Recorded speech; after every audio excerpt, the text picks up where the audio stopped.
Bienvenidos a En el Camino, el programa inaugural, primera entrega de este viaje en el que daremos voz a las historias de muchas profesionales del sector tecnológico para hablar de temas de diversidad e inclusión. Diseccionaremos desde cada mirada para ponerlos sobre la mesa. Estoy muy contento de compartir mesa hoy con Juliana Vidal, compañera de equipo de Talent Acquisition en New Relic, que va a copresentar conmigo este primer programa. Hola, Juliana. Hola. ¿Cómo estás? Y dar también las gracias y la bienvenida a Manu Benedetti, actualmente Engineering Manager en New Relic. Muchas gracias por tu tiempo y ganas de compartir. Hola, buen día. Muchas gracias por la invitación. A ti.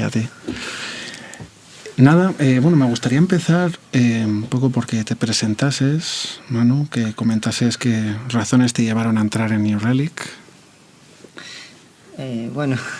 Sí, yo hace como 17, 18 años que trabajo en tecnología, primero como sysadmin o en programación y después me moví para el lado de management.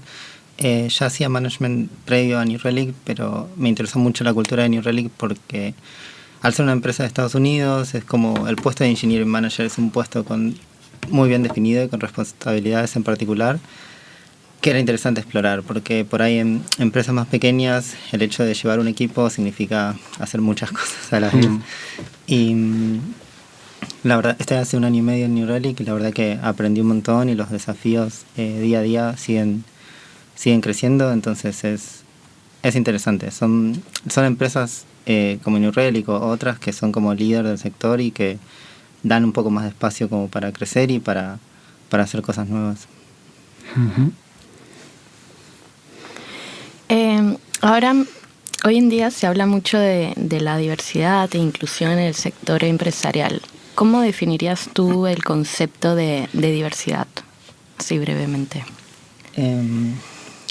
Diversidad es variedad, que puede ser de muchas cosas. O sea, cuando hablamos en general de diversidad en tecnología, estamos hablando de hombres y mujeres, pero también se puede hablar de edad o etnias, culturas, orientación sexual, habilidades, también experiencia laboral. La diversidad siempre es interseccional, entonces cada persona tiene su propia realidad y cuando hablamos de diversidad e inclusión en el sector, en realidad no solo estamos hablando de tener gente que es diversa, sino también de que esas personas sean tratadas de la misma forma que los otros, que tengan las mismas herramientas para hacer su trabajo y para poder crecer. Y como manager, ¿qué es para ti un equipo diverso? Justamente un equipo diverso es un equipo inclusivo y que valora las diferencias individuales. Yo creo que los equipos diversos en general toman mejores decisiones porque tienen distintos puntos de vista, tienen un respeto y una empatía por las otras personas y eso se ve reflejado en todo lo que hacen, ya sea algo técnico o de comunicación o de pensar en el cliente. Dependiendo de lo que haga el equipo, siempre es importante saber que hay gente que es distinta a nosotros. Uh-huh. Sin duda. Y como manager en New Relic, y en tu experiencia, ¿qué herramientas has estado usando para aumentar la diversidad de tu equipo? ¿Dónde ves más carencias también? En general, cuando estamos hablando de diversidad, se hace bastante hincapié en recruitment y en atraer gente. Entonces es súper importante trabajar con Talent Acquisition para buscar candidatos diversos, asegurarse que cuando se hace un posteo con una oferta de trabajo que la descripción no sea como súper exclusiva, que sea abierta y que diga, por ejemplo, que se puede aplicar a pesar de no cumplir con todos los requisitos. Yo creo que es mucho más... hay incluso herramientas específicas en el sector para saber que cuando estamos por hacer un aviso de trabajo, saber cuál es el target que estamos apuntando. Y eso yo creo que es súper importante. Uh-huh. Después, por otro lado, también creo que algo que es súper importante hacer es hacer trainings con los managers, con la gente de leadership que maneja los equipos. A la hora de entrevistar, siempre se habla del potencial de los candidatos. Yo creo que todos los candidatos tienen potencial. Algunos tienen potencial técnico, algunos tienen potencial humano, algunos tienen potencial para trabajar de otra cosa, pero está en nosotros identificar cuando estamos entrevistando gente, no solo los hard skills o las cosas técnicas, sino también soft skills, cómo se comunican, cómo quieren crecer, qué les resulta importante. Y yo creo que eso por ahí, al menos en el sector de tecnología, en mi experiencia, queda como muy al azar dependiendo del manager y del equipo, porque es algo que es súper importante, pero cada persona lo hace de una manera distinta y cada persona tiene bias distintos. Entonces, hablar con los otros managers para saber cuando estamos contratando gente qué buscamos y que todos tengan más o menos un mismo estándar, yo creo que es algo que es una conversación que hay que tener siempre. Uh-huh. Y en tu experiencia profesional, ¿qué retos o obstáculos te has encontrado en las empresas del sector tecnológico? Yo creo que uno de los principales desafíos es que generalmente muy pocas empresas quieren o tienen los recursos realmente para cambiar el status quo cuando hablamos de diversidad. Incluso empresas que por ahí tienen gente trabajando es como medio como luchar contra la corriente, ¿verdad? Es como, sí, nos interesa un montón la diversidad, pero también necesitamos contratar un candidato que tenga un montón de experiencia y que sepa todas las tecnologías. Y es bueno, es imposible, porque cuando vas a buscar esos candidatos no son diversos. Uh-huh. Entonces, ¿qué haces? Y yo creo que también es muy complejo como... A mí me resulta por ahí mucho más fácil en el día a día hablar esto con otros managers, con la gente de mi equipo, y es como mucho más difícil llevarlo para arriba y hablarlo con leadership. Porque es importante, pero también hay un montón de cosas que son importantes. Entonces, ¿cómo ponemos de prioridades? Es esto, por ejemplo, hay una posición abierta, queremos contratar a alguien. ¿Queremos contratar a alguien diverso? Sí, estaría bueno. Uh-huh. ¿Queremos contratar a alguien que empiece ahora y que pueda resolver los problemas? Sí, también. ¿Qué es más importante? Bueno, la gente tiene opiniones distintas. Entonces, yo creo que en ese sentido, para mí siempre el desafío fue como, bueno, con leadership es cómo llegamos a que eso sea importante, porque decimos que es importante, creemos que es importante, pero después, a la hora de, en el día a día, las acciones, hay muchas cosas que son importantes. Y eso es algo que también, que es una lucha constante, que hay que hablarlo siempre, hay que hablar del tema siempre. Sí, la verdad que para mí, en mi experiencia por lo menos, incluso gente que quiere cambiar las cosas se encuentra por ahí que es muy difícil y que lleva mucho tiempo y que requiere como mucha constancia y también requiere un presupuesto y es como hay que luchar y yo creo que cuanto más gente esté intentando cambiar las cosas, más fácil va a ser. Entonces también parte de eso es como reclutar gente para la causa y decir, bueno, esto es importante. Si para otra persona es importante, que esa persona también tenga voz, que también lo pueda decir y que sea más la gente que dice, esto es importante, queremos hacer algo por esto. Uh-huh. Y referente a esto, porque tú has tenido, como has dicho, larga experiencia ya en el sector, has estado trabajando con diferentes culturas, países. ¿Cómo cambia el concepto de diversidad en estos contextos? En mi experiencia, el problema de la falta de diversidad es el mismo. Obviamente, si vos estás en un... Por ejemplo, yo, cuando estaba en Japón, o sea, la falta de diversidad era por ahí gente de cultura occidental. En New Relic eso no... Todos son de cultura occidental, uh-huh. Eso no es un problema, pero... los desafíos que la gente diversa se encuentra se resuelven de la misma manera, con empatía y con básicamente con entender que las otras personas tienen una realidad distinta y muchas veces como personas nosotros lo podemos entender, pero el sistema en el que trabajamos no. Entonces siempre hay que estar atentos a que por ahí, no sé, siempre se habla, por ejemplo, de que es súper importante hablar un montón o decir las que pensás y como tener mucha, no sé, como tener mucha seguridad al hablar. Uh-huh. Pero si vos estás en una reunión, por ejemplo, en Japón y hablas un montón, eso está súper mal, es súper descortés, ¿no? No tenés que hacer eso. Si alguien lo hace, no tenés que decir, oh, esta persona es súper descortés. Tenés que decir, esta persona no entiende cuáles son las reglas. Y es al revés, también pasa con nosotros y también pasa en el sector, ya sea en empresas de Estados Unidos, en empresas de acá o en empresas de todo el mundo. Claro, porque tú has trabajado con Japón, Estados Unidos, España. Sí, y Argentina. Y Argentina, claro. Entonces, digamos que eso es la forma de enfocar la diversidad en función de los contextos cambiaría, ¿no? Sí, también cambia el hecho de que en algunos lugares, digamos, la conversación se puede dar más fácil o se presta más atención a estas cosas. En otra, cuando alguien dice como, bueno, no, pero deberíamos tener otro punto de vista, te dicen, no, ¿para qué? Y es como... también depende del contexto, depende de hace cuántos años estamos hablando. No es lo mismo 10 años atrás que ahora. No es lo mismo también los problemas que la gente diversa tiene. Incluso en la inclusión, incluso cuando estamos incluyendo gente nueva, esa gente tiene problemas o tiene unas realidades distintas. Y eso puede hacer cambiar un montón, para bien o para mal, lo que cada persona vive dentro de la empresa, dentro del equipo, en su día a día. Y al final de cuentas, básicamente, una persona, por más que tenga una realidad distinta, tiene todo el mismo derecho y tiene todo el mismo valor que cualquier otro que por ahí ya está más acostumbrada, o que el sistema le funciona mejor, o que se le valoran las cosas que hace naturalmente.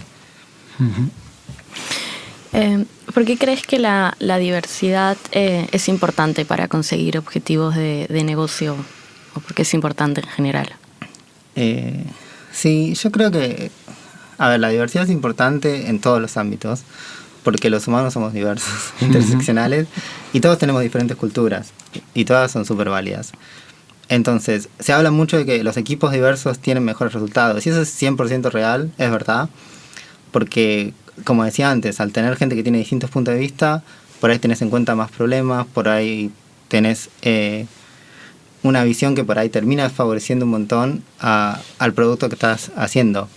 Pero igual, si eso no fuera real, si eso fuera algo como que el equipo diverso hace que se tarde más en hacer las cosas, bueno, no sería un problema, porque el mundo es diverso. ¿Y por qué es tan importante en el sector tecnológico en comparación con otros sectores? Yo creo que el sector tecnológico en particular es súper privilegiado. O sea, la gente que trabaja en tecnología tiene mejores salarios, tiene mejores beneficios, tiene más seguridad en el trabajo, tiene muchas más opciones. Entonces yo creo que cuanto más privilegiado es el sector, más importante es que haya diversidad. ¿Y qué mejoras dirías que has visto, vivido, experimentado respecto a esto en el sector durante los últimos años y a qué son debidas? O bueno, si sabes a qué son debidas, claro. Yo creo que en general se habla más del tema. Hay más visibilidad, hay más recursos online. Incluso en las entrevistas de trabajo en las que yo estuve, como que se pueden hacer preguntas sobre qué tan importante es la diversidad para la gente que está entrevistando, para la gente que está en un proceso de entrevistas para entrar a tu equipo. El hecho de que ya esté establecido que equipos diversos funcionan mejor, que ya no haya que discutir ese punto, es un avance. Obviamente falta mucho.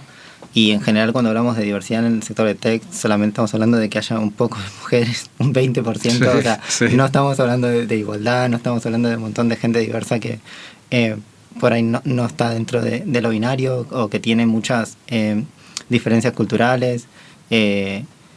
Yo creo que hay mucho trabajo para hacer, pero por lo menos lo importante es esto. Sobre todo las empresas más establecidas tienen como sus equipos de diversidad, saben que es algo que después, si en el día a día lo hacen o no, es otra cosa, pero saben por lo menos que a la gente que quiere trabajar en tech le interesa que esto sea, que es importante, y le interesa que esto se cumpla. Entonces eso es un avance.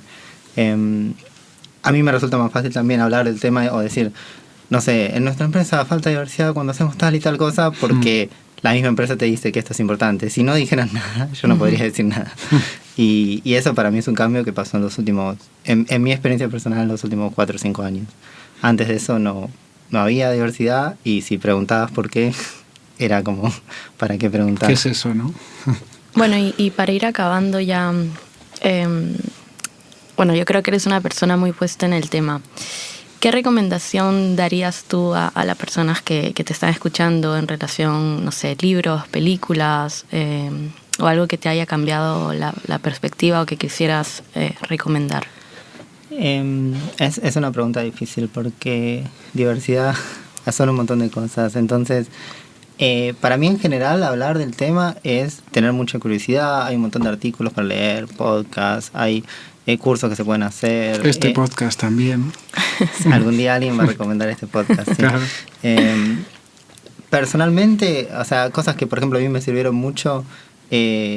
Hay un par de libros que hablan específicamente de tech y de Silicon Valley y de lo que es ser una mujer en tech, que fueron como muy interesantes. Uno es Brotopia y el otro es uno que se llama Uncanny Valley, que es unas memorias de una persona que trabajaba en una startup en Silicon Valley.